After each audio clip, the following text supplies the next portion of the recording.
함께 받으실 하나님의 말씀은 요한복음 21장 1절로 7절의 말씀입니다. 그 후에 예수께서 디베랴 호수에서 또 제자들에게 자기를 나타내신 일은 이러하니라.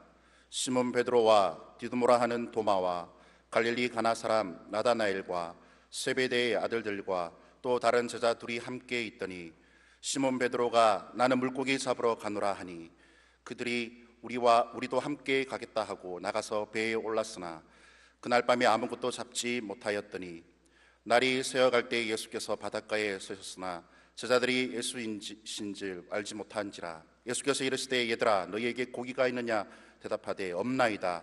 이르시되 그물을 내 오른편에 던지라.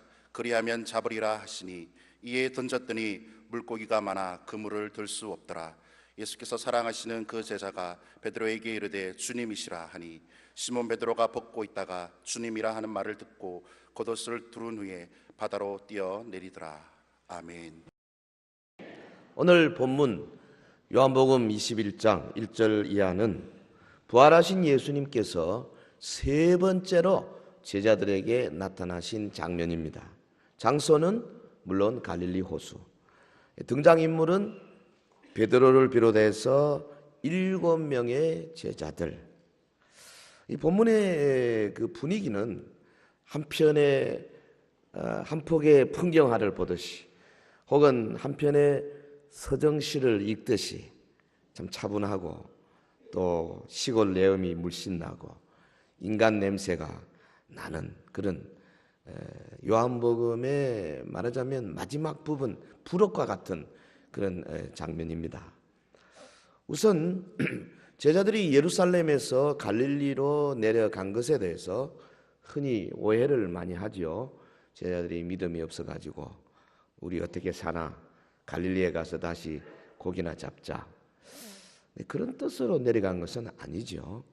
예수님께서 일찍이 내가 죽고 부활하면 너희보다 먼저 갈릴리로 가겠다, 거기서 내가 너희를 기다리겠다 말씀하셨고, 또 부활하신 다음에 막달라 마리아에게 나타나셔서 너는 가서 제자들에게 내가 너희보다 먼저 갈릴리로 간다 해라. 갈릴리에서 보자.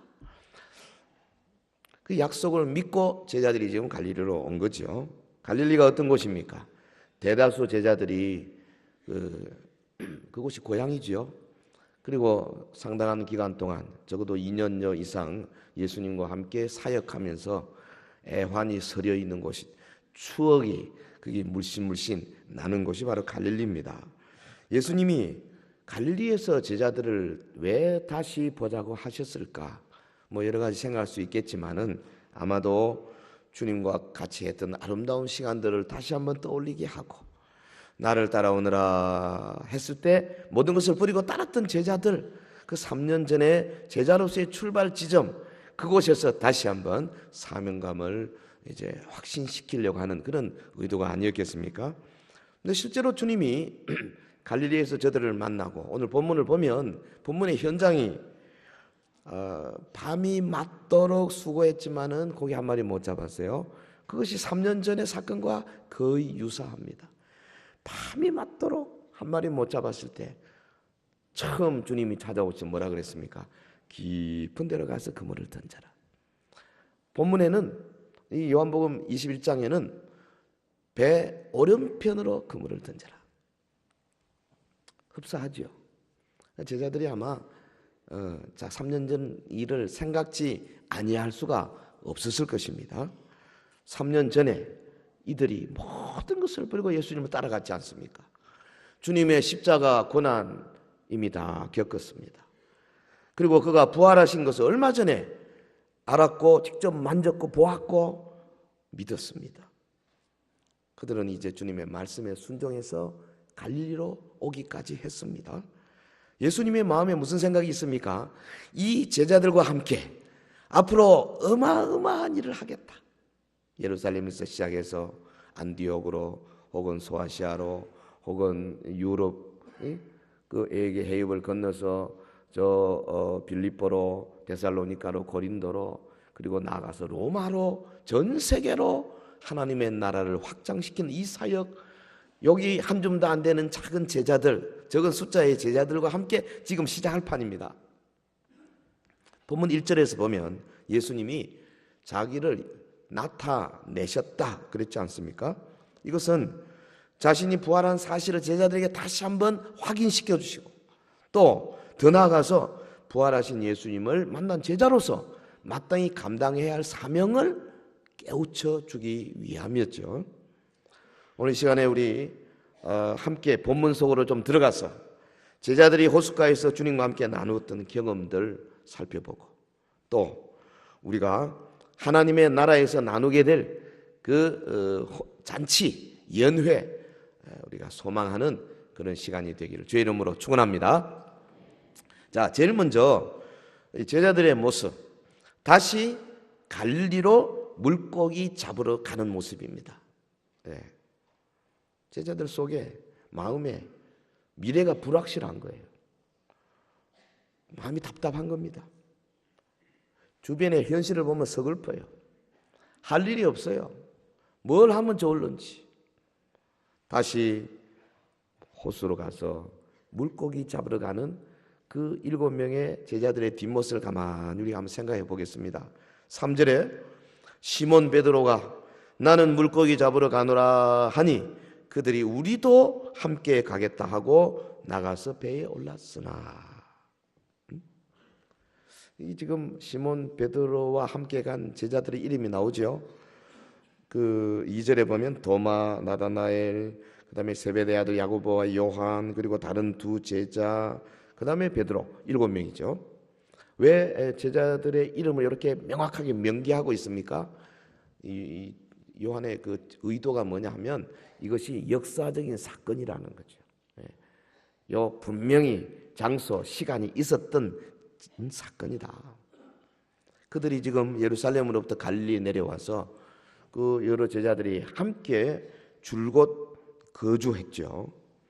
주님의 명령에 따라 주님을 만나기 위해서 기다리면서 아마 그들이 체험했던 신비한 경험, 부활하신 주님이 자기들에게 나타났던 것들, 주님이 말씀하셨던 것들, 이런 것들을 서로 나누면서 무슨 뜻이었을까?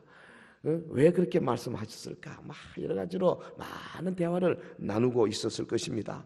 앞으로 우리 앞에 어떤 일이 일어나야 될까? 예수님께서요, 뭐 예루살렘 교회를 세우고 그 다음에 뭐 어떻게 되고 너희가 어디 가서 어떻게 하고 구체적으로 말씀하지 않으셨거든요. 그런데 그 호수의 물소리, 호수의 냄새, 여기 자꾸 이제 제자들의 코를 간지럽히는 거예요. 귀를 간지럽히고. 여러분 갈릴리 호수 근처를 한번 가보면 아마 실감이 날 겁니다.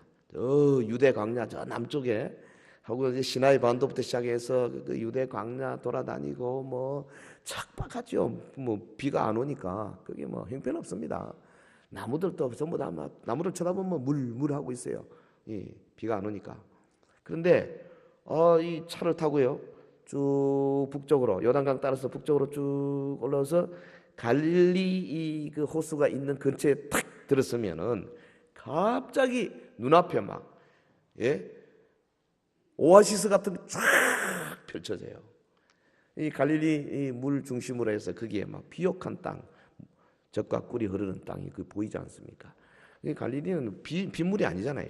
저기 북쪽에 있는 헬몬산에 그 눈이 녹아서 계속 내려오는 물인데 엄청납니다. 그게 얼마나 보기 좋은지 예쁜지. 거기에서 잔뼈가 굵었던 사람들이 몇 년 만에 다시 돌아와가지고 갈릴리에 왔는데 방 안에 앉아 있을 수 있겠습니까? 도저히 못 견디는 거죠.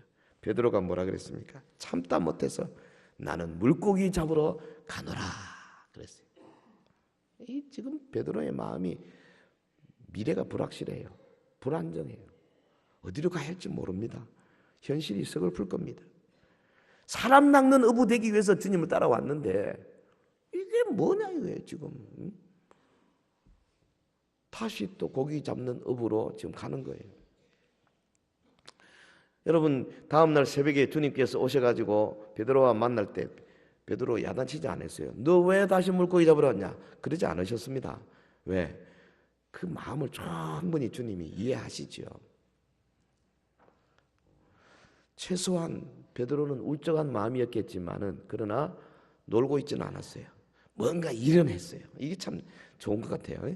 뭔가 일은 해야 돼. 우리 학생들 뭐 엄마 아빠 뭐좀뭐그 집이 뭐 어쩌고 저쩌고 뭐 나 좀 뭐 말을 내 말을 안 들어주고 뭐 그런다고 해서 막 그냥 놀러 다니지 말고 뭔가 일을 해야 돼요. 뭐 해야 돼요? 공부해야 돼. 그럴수록 뭔가 해야 돼요. 이 지금 다른 제자들은요, 베드로의 말에 금방 전염이 됐어요. 그들이 우리도 함께 가겠다 하고 나가서 배에 올랐으나 모두 다 지금 불확실한 미래 때문에 방황하고 있는 거죠. 여러분, 우리는 원하든 원하지 아니하든 우리 주변의 사람들에게 영향을 미칠 수밖에 없습니다. 특별히 연세 드신 분들, 또 뭐 여러 가지 면에서 리더의 입장이 있는 분들은 내가 그렇게 원하지 않았는데요, 내가 뭐 그렇게 영향을 일부러 가르치지도 않았는데요, 말할 수가 없어요. 옆에 있는 분들이 자연히 본받게 되어 있습니다. 여러분, 자녀들 보고 쟤는 저 누구 닮아서 저러냐, 절대 그러지 마십시오. 누구 닮겠어요? 부모 닮지. 고이든 고이 아니든 은연중에 그런 영향을 미치고 있는 거죠. 교회도 마찬가지죠. 목사님, 장로님들, 권사님들, 어른들이 조심해야 돼요. 말 한마디. 왜? 초신자들이 보고 뭘 배우겠습니까? 저래도 되는구나. 이렇게 배우는 거예요. 그래서 우리의 일거수일투족은 책임져야 됩니다. 우리가 끼친 영향력은 결국 우리의 책임으로 돌아오게 되어 있어요. 그래서 사도 바울은 언제나 잔잔한 일에 신경 쓰지 아니하고 오직 하나님과의 관계만 신경을 썼어요. 로마서 14장 7절에 보면 우리 중에 누구든지 자기를 위하여 사는 자가 없고 자기를 위하여 죽는 자도 없도다. 우리가 살아도 주를 위하여 살고 죽어도 주를 위하여 죽느니 그러므로 사나 죽으나 다 우리가 주의 것이로다. 할렐루야. 성도 여러분, 만약 여러분이 갈릴리 해변의 제자들처럼 시리에 빠져 있다면, 어디로 가야 할지 뭘 해야 할지 방황하고 있다면 이제 곧 우리 주님께서 찾아오시고 위로를 주시고 능력을 주실 것을 믿음으로 기대하시기를 주의 이름으로 축원합니다. 그리고 사나 죽으나 나는 주님의 것이다, 이 고백하게 될 때요, 주님이 절대 가만 계시지 않아요. 자, 한 걸음 더 나아가 보겠습니다. 이 제자들의 모습, 고기 잡으러 갔습니다. 그리고 두 번째, 밤새도록 고기를 잡았습니다. 그러나 실제로 그물에 걸려오는 고기는 한 마리도 없었어요. 그날 밤에 아무것도 잡지 못했어요. 열매 없었습니다. 그물에만 고기가 없었겠습니까? 저들의 마음이 더 허무해지는 거죠. 공허해지는 거죠. 3절, 나가서 배에 올랐으나 그날 밤에 아무것도 잡지 못하였더니, 이들이 밤에 고기 잡으러 갔습니다. 왜 밤에 갔을까요? 낮에는 그 해가 뜨겁지 않습니까? 그러니까 이 수표면이 뜨겁습니다. 그래서 고기들이 시원한 데로 밑으로 내려가죠. 이제 밤 되면 다시 시원한 곳으로 다시 올라옵니다. 그러니까 주로 이 고기를 밤에 잡는데, 이거 뭐 고기 잡기 별로 어렵지 않아요. 왜 그러냐면 갈릴리 호수에 고기 굉장히 많거든요. 그리고 또 누굽니까? 왕년에 거기서 고기잡이 업으로 잔뼈가 굵은 사람들이에요. 다 베테랑들입니다. 맨날 고기 잡던 곳입니다. 거기가. 뭐 갈릴리 호수가 그렇게 큽니까? 자동차로 한 바퀴 빙 돌 수 있어요. 별로 안 커요. 뭐 거리가 해봐야 뭐 그렇게. 근데 이제 성경은 자꾸 바다라 그러는데 크다고. 사실 오늘 우리 눈으로 보면 조그마한 호수지요. 이 지금 베드로를 비롯한 모든 제자들이 베테랑 어부인데, 또 고기가 잘 잡히는 밤인데 밤새도록 그물질을 했지만은, 아니 고기를 한 마리도 못 잡았어요. 이건 불가능한 겁니다. 이건 기적입니다. 왜 그렇습니까? 눈에 보이지 않게 예수님께서 고기 못 잡도록 다, 이 섭리죠. 그 다음 새벽에 주님이 한마디 하시기 위해서 딱 이렇게 작전을 짜신 거 아니겠습니까? 자기들은 그것도 모르고 밤새도록 온 힘을 다해 고기 잡지만 한 마리 못 잡았어요. 여러분 요한복음 15장 5절에 보면 예수님이 하신 말씀이 있습니다. 무화과나무, 포도나무 비유했어요. 우리가 예수님 안에, 예수님이 우리 안에. 이 예수님이 우리 안에 안 계시면 우리 열매 못 맺어요. 가지가 나무에 딱 붙어 있어야 돼. 그래서 뿌리에서 올라오는 영양을 계속 받아 먹어야 열매를 맺게 돼 있어요. 예수님 없으면 아무것도 안 됩니다. 특별히 여기 본문의 이 구절은 굉장한 겁니다. 왜냐하면 여러 가지 환경상 예수님 안 계셔도 조금은 될 것 같아요. 기술이 있죠. 경험 있죠. 고기 많은 곳이죠. 밤이죠. 뭐가 안 되겠어요. 그럼에도 불구하고 예수님께서 제자들에게 내 없으면 너는 절대 안 된다 하는 것을 아주 그냥 머릿속에 꽉 박아주시기 위해서 섭리하셨어요.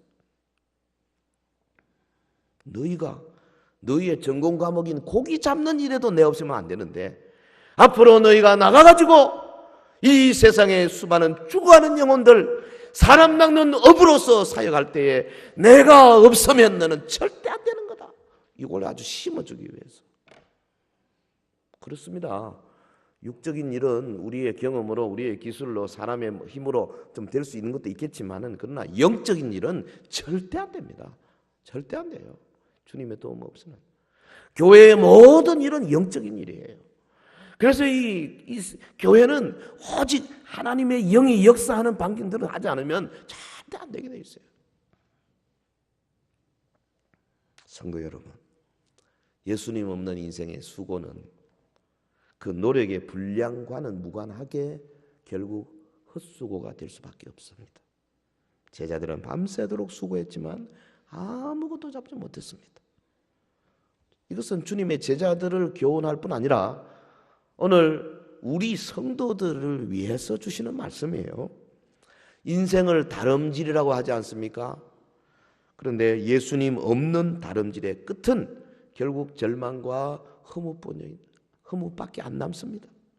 그날 밤에 제자들을 한마디로 표현한다면 열매 없는 삶, 공허한 마음. 인생을 항해라고 한다면은 예수님 없는 항해의 종착지가 어디겠습니까? 영원한 절망의 심연일 수밖에 없습니다. 예수님에게만 생명이 있고 그분에게만 구원이 있고 그분에게만 소망이 있기 때문에 그렇습니다.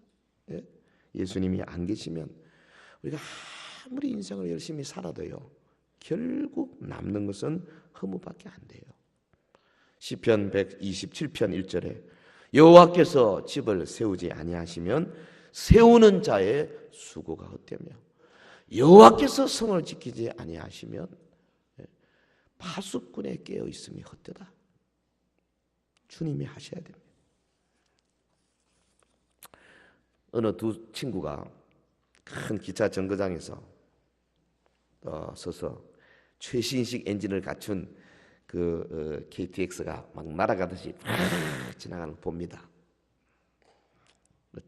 한 친구가 말합니다.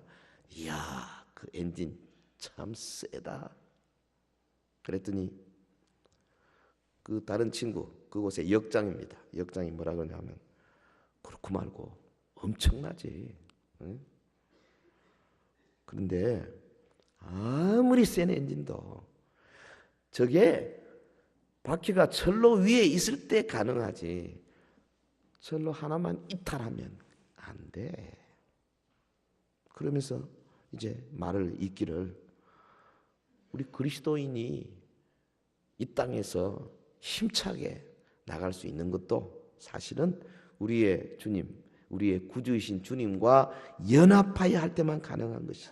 주님과의 교제의 그 좁은 길을 떠나는 때면은 이 세상에서 우리가 할 수 있는 것은 아무것도 없네. 믿음의 말이죠. 성도 여러분, 열매 맺는 생활의 비결이 바로 여기에 있어요. 포도나무 가지가 열매를 많이 맺기 위해서는 깨끗게 하심을 받아야 됩니다. 뿐입니까? 포도나무 안에 거해야 합니다. 그리고 주님이 주시는 사랑의 계명에 순종해야 된다 그랬어요. 성도는 예수님의 피로 과거, 현재, 미래의 모든 죄를 다 용서받은 거 아닙니까? 그리고 계속해서 날마다 우리 손발에 묻히는 죄악들의 그 더러운 찌꺼기들을 계속 보혈로 씻어내고 정결케 해야 되죠. 어떻게 하는 겁니까? 주님께서 함께 하시는 삶을 살기 위해서, 내가 열매 맺기 위해서는 주님이 동행해야 되는데, 주님이 나와 동행하는 삶을 살기 위해서는 여러분 기억해야 할 게 있어요. 뭐냐 하면 내 속에 고백하지 않은 죄를 갖고 있으면 안 됩니다. 절대 안 돼요. 반드시 고백해야 돼요. 주님 앞에. 또 내가 무슨 일을 할 때 주님 허락 없이는 절대 일을 하면 안 됩니다. 네? 또 하나는 세상에 매인 것이 있으면 안 돼요. 우리는 그리스도의 군사죠. 그래서 뭐 이것저것 매여가지고 그냥 이래가지고는 주님의 일을 할 수가 없어요. 그 중에 아마도 가장 중요한 것은 내 속에 고백하지 않은 죄를 절대 놔두서는 안 된다. 매일 주님의 십자가 앞에 나와 고백하고 자백하고 용서받아야 돼요.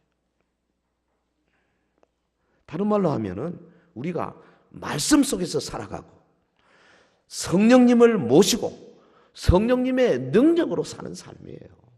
할렐루야. 만일 내가 예수님을 떠나면, 예수님과 교제권을 내가 떠난다면은 예수님이 이루시는 게 뭘까요? 없습니다. 주님은 나라는 존재가 없어도 손해볼 게 없어요.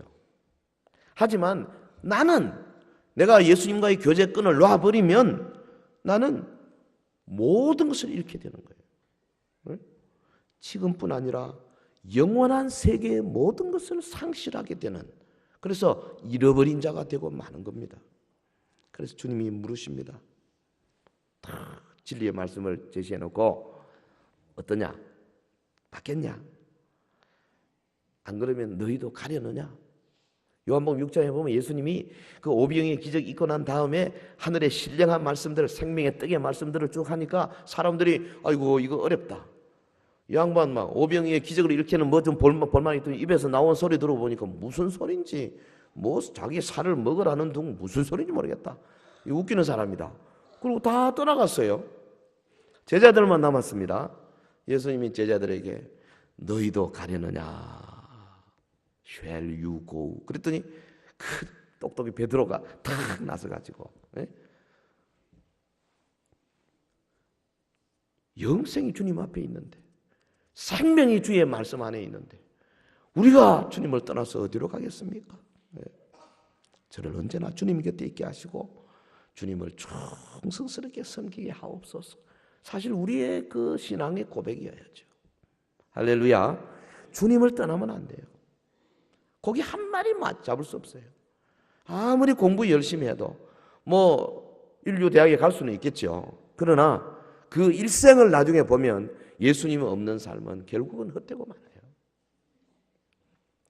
자, 다시 갈릴리 해변에서 일어난 사건을 보겠습니다. 세 번째로 저들이 이제는 예수님의 지시를 받습니다. 그리고 순종합니다. 그물 가득히 고기를 잡습니다. 주님이 임재하시니까 기적이 나타나는 거죠. 주님이 계시면은 반드시 능력이 나타나게 돼 있어요. 보면 6절 이르시되 그물을 배 오른편에 던지라. 같이 합시다. 시작. 그리하면 잡으리라 하시니 이에 던졌더니 물고기가 많아 그물을 들 수 없더라. 시리에 빠져있는 제자들, 밤새도록 그물 던지고 고기 한 마리 못 잡아가지고 완전히 탈진해 있는 제자들, 그들을 주님이 찾아오시죠. 그 해변가에 주님이 서서 제자들을 부르시는데 이 해변가의 거리가 꽤 되죠. 주석가들이 이 본문을 이제 연구를 한 결과 그 제자들이 당시에 있었던 그 배로부터 예수님 서 계신 곳까지 한 90m 정도, 요즘 말로 하면 그렇게 될 것이다. 그러나 아직 날이 새어 갈 때입니다. 완전히 밝지 않았을 때입니다. 못 알아보는 게 당연하죠. 그런데다가 예수님이 거기 서 계실 것이라고 아무도 지금 상상이 안 되죠. 밤새도록 고기 잡다가 다 지쳐가지고 지금 탈진된 상태죠. 영안도 어두워졌죠. 알 수가 없습니다. 근데 예수님께서 얘들아 그렇게 불렀죠. 부드러운 음성으로. 평소에 듣던 음성으로 탁 불렀을 때 그때 요한이 제일 먼저 발견하지 않습니까? 너희에게 고기가 있느냐. 제자들의 필요에 민감하신 분. 밤새도록 고기 한 마리 못 잡은 거 아십니다. 그래서 주제를 고기로 탁 잡습니다. 너희에게 고기가 있느냐. 주님이 우리를 찾아오셔가지고 우리에게 감동하시는 모습이 바로 이런 겁니다. 여러분 학생들한테는 우리 중고등부 학생들한테는 주님이 찾아오시면 야 아무개야 공부가 잘 되느냐 이렇게 물으십니다. 그런데 어른들 보고 그렇게 안 물어요. 어른들은 또 사업이 잘 되는가 이렇게 물으시고 부부 생활은 어떤가 이렇게 물으실 겁니다. 주님은 우리 각자의 삶을 맞추어서 질문해 주세요. 왜? 우리를 도와주시기 위해서. 그리고 제자들에게 딱 3년 전처럼 명령하셨어요. 그물을 배 오른편에 던지라. 정신이 번쩍 들었지 않겠습니까? 제자들이. 이게 어디서 듣던 이야기다. 이에 던졌더니 물고기가 많아 그물을 들 수 없더라. 여러분 예수님이 말씀에 제자들이 순종했을 때에 엄청난 기적이 일어나는데 이게 뭘 의미합니까? 말씀의 위력입니다. 주님의 말씀이 얼마나 큰 위력이 있는지요. 하나님의 말씀은 살아있고 뭐가 있어요? 활력이 있어요. 그래서 좌우의 날선 어떤 것보다 더 예리합니다. 혼과 영과 관절과 골수로 찔러 쪼갭니다. 사람의 생각과 뜻을 판결해버리는 능력이 있어요. 말씀. 영적으로, 정신적으로, 물질적으로 모든 면에 하나 주님의 말씀이 위력이 있어요. 주님의 임재는 주님의 말씀을 가져오고 말씀이 능력을 나타내지 않습니까? 보십시오. 제자들이 고기잡이 하던 배 밤새도록 수고한 바로 그 자리에 그대로 있었습니다. 제자들이 들고 있던 그물 밤새도록 던졌던 바로 그 그물이에요. 고기잡이 하던 사람들은 밤새도록 고기잡이 하던 바로 그 사람들 똑같은 하나도 환경이 달라진 게 없습니다. 딱 하나 주님의 말씀이 던져지고 그래서 그 말씀대로 순종한 것밖에 더 있습니까? 뭐 오른편에 안 던져봤겠습니까? 밤새도록 계속 던졌겠죠. 그런데 딱 그 시간에 오른편에 그물을 던지라. 보통 같으면 어떡하겠습니까? 아직 누군지도 잘 모르는데 또 웃기는 사람 밤새도록 던졌는데 또 던지. 아마 불빛이 탁 튀어나왔을 텐데 던졌어요. 또 희한하게. 그때의 그물을 막 들 수 없을 정도로 엄청나게. 나중에 제자들이 세봤습니다. 몇 마리인가? 153마리. 엄청나죠. 누가복음 5장에서는 너무 많아가지고 그물이 찢어지는지라. 그런데 여기서는 찢어지진 않아요. 그물을 들 수 없더라. 실패를 이기는 비결이 바로 여기에 있습니다. 세상 사람들이 모두 다 성공을 원하지 않습니까? 세상이 성공한 사람으로 평가하는 사람들의 전기 혹은 성공하는 비결 이런 책들이 베스트셀러 되는 게 오늘 어제 일이 아니죠. 하지만 그들의 조언이나 충고가 우리 모두에게 유익을 주는 것은 아닙니다. 어떤 거는 보면 성경과 반대로 말한 것도 있어요. 요거는 결국 우리에게 어려움을 가져다 줄 수밖에 없습니다. 성공을 확실하게 보장하는 것은 주님의 말씀을 의지하고 행하는 것밖에 없어요. 할렐루야. 말씀을 의지하고 실천하는 이들은 벌써 항상 하나님 볼 때 의의 길로 가게끔 되어 있어요. 왜? 그 말씀이 지닌 능력이 우리를 의로 인도하도록 되어 있어요. 구조가. 말씀대로 하면 사람의 눈 아닙니다. 하나님의 눈에 볼 때 우리가 의의 길 쪽으로 자꾸 가게끔 돼 있다고요. 그런데 세상의 성공적인 방법들, 책들을 지금 뭐 서점에나 혹은 뭐 어디입니까? 저 고속도로 휴게소 같은 데 가보면 뭐 5,000원짜리 많잖아요. 보면 뭐 별별 소리 다 있는데요. 그거 우리를 엉터리로 인도할 가능성이 꽤 많아요. 성경적인 방법이 중요한 거죠. 예나 지금이나 주님의 말씀은 사람의 마음의 생각과 뜻을 변화시키고 우리의 가치관과 삶의 방식을 바꾸어 놓기 때문에 보는 이들로 하여금 놀라움을 금치 못하게 합니다. 하나님의 말씀은 살아있어요. 활력이 있어요. 에너지가 있어요. 그래서 우리가 정말로 바뀌고 싶으면, 정말로 하나님 보시기에 의로운 삶을 살고 싶으면 여러분 하나님 말씀 앞에, 지난 금요일 또 이야기 드렸습니다만 말씀 앞에 내가 가서 부딪혀야 돼요. 내가 말씀을 어떻게 뭐 요리해 보겠다 난도질하고 그렇게 하면 안 돼요. 말씀 통째로 주여 그 말씀으로 나를 완전히 사로잡으소서. 이런 자세로 그 속에 올인할 때 비로소 순종하는 마음이 생기고 계명대로 갈 수 있는 능력도 생기고 그렇게 되는 거예요. 찬송가 305장 나 같은 죄인 살리신, 아마 세계적으로 가장 많이 불리는 찬송 아닙니까? 뭐 타의 추종을 불허하는 찬송이죠. 존 뉴턴이 이거 썼지 않습니까? 근데 이 존 뉴턴이라는 사람 예수 믿기 전에는 구제불능의 사람이었다 그래요. 이게 뭐 얼마나 악한 사람인지 아프리카 그 흑인 노예들 잡아가지고 이렇게 인신매매 그 노예상이었거든요. 죄를 많이 지었죠.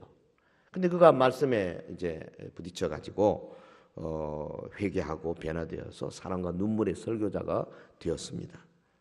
그 외모가 달라진 거 하나도 없어요. 사지백체, 오장육부 다 그대로입니다. 그런데 그의 삶과 그의 가치관에 획기적인 변화가 나타났어요. 그 이유가 뭡니까? 뉴턴이 그전에는 자신이 원하는 대로 살았는데 이제는 주의 능력의 말씀이 들어오니까 그가 사는 모든 방식이 주님의 말씀이 이끄는 삶으로 변했다는 거 하나예요. 나머지는 다 똑같은데 뭐가 원동력이 되어서 그를 이끌어 갔느냐? 말씀이 이끌어 가다 보니까 그렇게 훌륭한 삶을 살게 된 거라는 거죠. 여러분 여호수아 1장 8절에 말씀하셨습니다. 이 율법책을 내 입에서 떠나지 말게 하며 주야로 그것을 묵상하여 그 안에 기록된 대로 다 지켜 행하라. 그리하면 내 집이 평탄하게 된다. 성도 여러분, 가정 환경이 안 좋다고 인생 다 실패하는 거 아닙니다. 또 그렇다고 내게 든든한 배경이 있다고 다 성공적인 삶을 사는 것도 아니에요. 내가 나를 주관하던 삶, 그것도 시작해서 주님의 말씀에 나를 굴복시키는 삶, 이 차이가 결국은 엄청난 차이를 가져오는 겁니다. 사람의 이 진정한 성공이 뭐냐? 인간이 쓰고 있는 권모 술수와 같은 그런 세상 사람들이 즐겨 사용하는 방법이 아니고 주님의 말씀에 의지하는 삶을 살 때 세상 사람들이 볼 때는 성공이 아닐 수 있어요. 그러나 장차 우리가 하나님 앞에 가면 야, 너는 성공적인 삶을 살았다. 주님이 반드시 도장 찍어줄 줄로 믿습니다. 사랑하는 성도 여러분, 다시 갈릴리 호수에서 주님을 만난 제자들은 주의 말씀에 순종하여 그물을 던졌고 순식간에 그 그물을 들 수 없을 만큼 많은 물고기를 잡게 되었습니다. 예수님이 주신 그 명령에 순종했을 때 그 제자들이 그물을 던져 잡은 153마리의 그 물고기는 뭘 의미합니까? 앞으로 주님의 교회가 세계 선교를 통해서 얻게 될 구원 받을 자의 충만한 숫자, 그것을 말하는 거 아니겠습니까? 우리의 상상을 초월해서 엄청난 많은 수를 헤아릴 수 없는 많은 사람들이 손에 종려가지를 들고 어린 양 보좌 앞에서 노래하게 될 것이라는 거죠. 3년 전처럼 놀라운 기적을 체험한 제자들의 모습을 보십시오. 거기 7절에 보면 예수께서 사랑하시는 그 제자가 베드로에게 이르되 주님이시라 하니 시몬 베드로가 벗고 있다가 주님이라 하는 말을 듣고 겉옷을 두른 후에 바다로 뛰어내리더라. 자, 이 요한이 그래도 먼저 봤어. 주님이시다, 예수님이시다.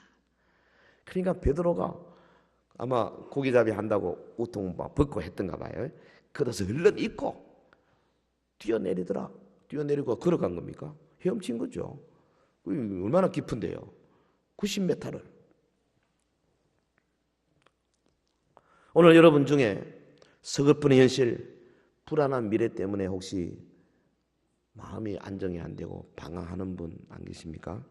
여러분 중에 밤새도록 헛고생한 제자들처럼 탈진돼가지고 이놈의 세상 살맛 안 난다.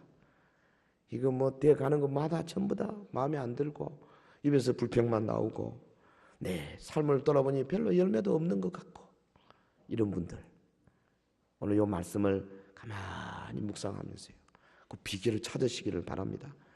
바닷가에 서신 분이 예수님이란 사실을 제일 먼저 알아 잘했던 요한처럼 여러분 내가 신앙생활을 하는데 그럼에도 불구하고 내 속에 이렇게 방황과 참 공허함이 있을 때 반드시 주님이 찾아오신다고요. 그 오시는 주님을 빨리 발견해야 돼요. 할렐루야. 요한이 제일 먼저 발견했어요. 주님이시다. 나도 요한처럼 주님이 나의 삶 속에 내가 방황하며 안정이 안 되고 밤 늦게까지 잠 못 이루고 고민하고 있을 때 내 베갯머리에 찾아오시고 안수해 주시고 나에게 얘야 불러주시는 주님을 빨리 발견하는 게 중요해요. 그리고 겉옷을 입고 바다로 뛰어내리던 베드로처럼 우리가 마음으로 몸으로 우리 시간으로 물질로 예수님께 뛰어나가는 게 중요한 거죠. 네? 겉옷 왜 입었겠어요? 예의 차린 거 아니겠습니까? 이거는 그냥 물로 그냥 뛰어들어서 다이빙을 해서 헤엄쳐서 예수님 만나러 가는 이 베드로의 마음 보십시오. 빨리 만나야 되겠다. 주님 만나겠다. 이 마음이 중요한 거예요. 우리를 찾아오신 주님 내가 정말 주님의 그 두 다리를 막 붙들고 막 안아줘야 되겠다. 신앙생활 뭡니까? 예수님 만나서 붙들고 예수님과 대화하고 그래서 기도 응답받고 그거 아니에요? 주님은 오늘도 성령으로 우리를 찾아오세요. 우리가 기도할 때 우리가 찬송할 때 말씀 받을 때 예배로 이사의 구역으로 혹은 사역팀으로 사역하고 있을 때 주님이 언제 어느 때 우리를 찾아오실지 모릅니다. 빨리 발견해야 돼요. 요한처럼 발견하자마자 다이빙 해야 돼요. 주님 만나기 위해서. 이 마음 자세가 중요한 겁니다. 아이고 내일 하지. 금년에는 이 대충 지나가고 내년부터 내 열심히 하지. 절대 그러면 안 됩니다. 오늘이 중요한 거예요. 여러분 예수님이 어떤 분입니까? 바닷가에 이미 숯불 피워놓고 생선, 떡 딱 준비해놓고 오라. 너 잡은 고기도 좀 갖고 와라. 같이 나눠 먹자. 주님이 지금 이 연회를 벌이는 거예요. 아주 소규모지만은. 여러분 예수님과 교제하는 그 자리가 바로 잔치 자리예요. 우리가 기도하면서 주님과 함께 특별히 구역에서 함께 주님 앞에 나가는 그 자리가 바로 잔치 자리예요.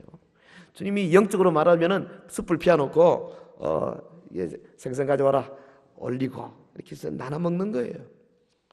그런데 이 해변의 축제가 장차 어느 날 더 아름답고 더 영광스러운 어린 양의 혼인잔치로 연결되게 될 것입니다. 할렐루야.